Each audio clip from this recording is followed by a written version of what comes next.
Yeah, just a quick review of the Velpro CMC thumb brace. So this is made specifically for people that are having trouble with the CMC joint. That's the joint that's at the base of the thumb. CMC stands for carpal metacarpal joint, and it's also called the basal joint. So a lot of times if people have arthritis, it's really common to have arthritis in this joint, especially in women as they get older.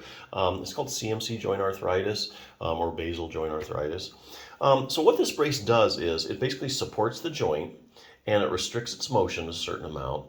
So that way the joint can like rest, recover, and it won't get so overstressed as you're doing certain activities.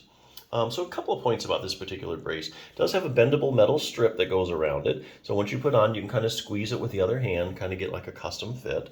And it does have soft plastic around the thumb. A lot of these braces I'm looking at actually aren't like that. So as you move your thumb around, it's really ideal not to have any hard plastic there. So this is really soft and bendable. So it takes a lot of stress off the skin. You don't have problems there. So permanent temporary relief, I mean, how does this work? Well, if you just need to rest the joint, if you've overdone it and you don't really have a lot of big arthritis in the joint, a lot of times just leaving the brace on for a while, you kind of rest it, recover, any inflammation goes down, and then you're fine. If you have a chronic condition though, like arthritis, something that doesn't like go away, you can manage it really well by doing other things in addition to the brace.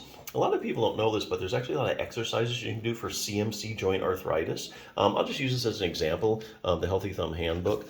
A lot of times when you have problems with the joint, like arthritis, you have pain coming from the joint, but the muscles also react to what's going on in the joint. So not only do you have joint pain, but you also have a muscular component to your pain. And then you can develop these little spots in your thumb called trigger points in the muscles there. So you can actually work those out and get rid of muscular pain.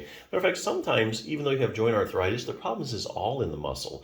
So sometimes you can just get rid of your pain totally by just treating the muscular pain. If you do have CMC joint arthritis, your web space can get kind of tight, so you'll want to stretch that out. There's also a distraction technique. Joints just love distraction, any joint. Kind of like those inversion tails where you hang upside down and all the joints in your spine just kind of decompress. It's like a vacation for your joints. So there's a simple distraction technique you can use. Just kind of take pressure off this actually distracts most of the joints in your thumb, not just the CMC one. Like I say, it takes all the pressure, gives it a chance to relax and recover, get circulation to it. Maximal thumb joint stability. So even if you don't have problems specifically with the CMC joint, but you have a thumb issue, there are a couple of muscles that actually support that joint that people don't know about. And if you strengthen them, you're going to get more control over the joint and more joint stability, and that all equals less pain. Here's a muscle called your abductor pollicis longus. As you can see, that sucker attaches right to the base of your thumb, right to the CMC joint. So it helps stabilize that joint. And in the end stages of CMC joint arthritis, you actually get a lot of laxity in the joint, and it actually can sublux over time. So this uses like a rubber band for resistance. So basically we're talking about a 2-minute exercise. Do it a couple times a week. And then week by week, as your abductor pollicis longus gets stronger and stronger, you get more dynamic stability over it. In other words, as you use your thumb, you get more control over the joint, and you get more stability in it. And that, like I said, that all equals less pain.